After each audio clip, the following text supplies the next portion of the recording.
Grabe nga at pinag-uusapan pa rin ngayon ng mga madlang people ang kaganapan kagabi.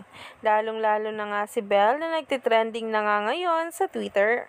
Sinundan pa nga ito ng isa pang hashtag na kung saan ay lalo ngang pinag-uusapan ang hashtag CBML on Netflix episode 25 na meron ng tweets na 40,200 na talaga nga namang umani ng samot-saring komento.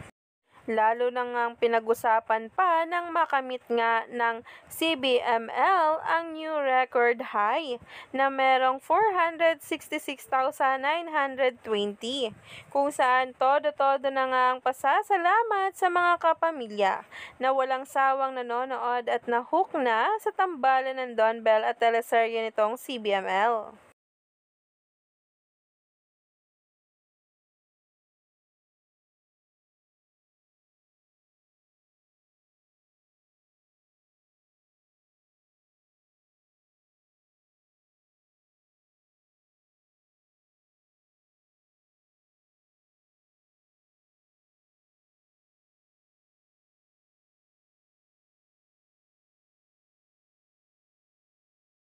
At alam nyo rin ba na nag-overall top 1 na ang hashtag Can't Buy Me Love sa Netflix noong October 30 to November 5, 2023 na kung saan sa TV in Philippines weekly in top ay talaga nga namang umani ng samot-saring komento.